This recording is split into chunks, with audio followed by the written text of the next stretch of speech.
Hi, welcome.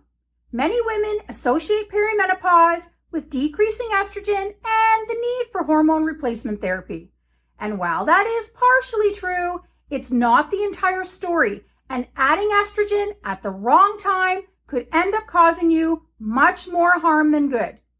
Perimenopause is actually a transitional period fraught with very erratic hormones, and estrogen dominance rather than deficiency is a very real possibility.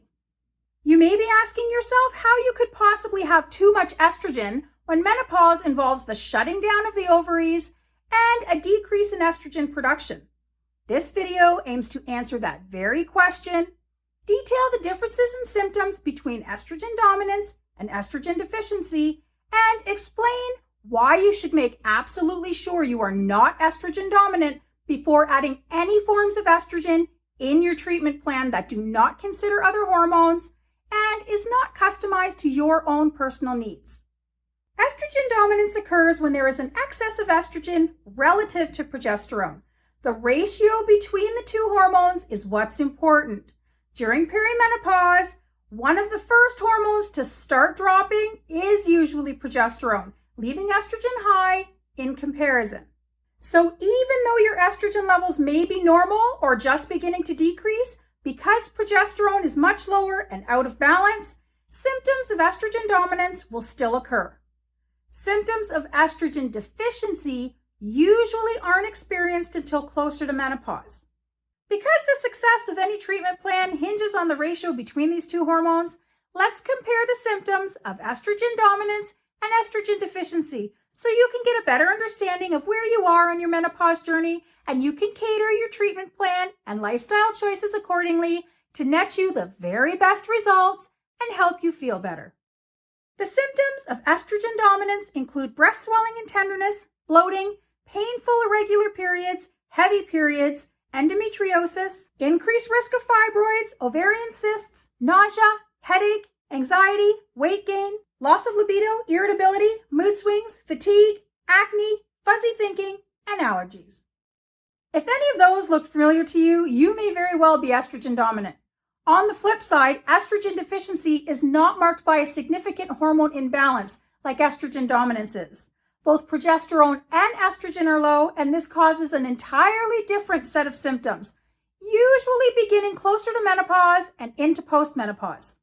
They include dryness, absent periods, vaginal atrophy, frequent UTIs, hot flashes, night sweats, bone loss, incontinence, numbness, tingling, crawling sensations, electric zaps, joint pain, dizziness, heart palpitations, itching, dry eyes, clumsiness, insomnia, forgetfulness, and heavy perspiration. So you can see that the symptoms of decreasing estrogen differ depending on its ratio to progesterone, not the level of estrogen alone. Earlier in perimenopause, when the ovaries slowly begin to retire and close up shop and progesterone drops, slowly decreasing estrogen all of a sudden becomes too high in comparison.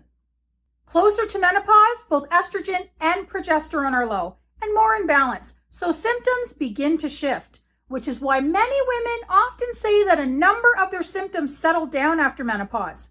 It's also why it's very important to tailor hormone replacement therapy, if that's what you choose to use, to the stage of perimenopause or menopause that you are actually in. When estrogen is dominant, adding estrogen in the form of HRT could add to your misery.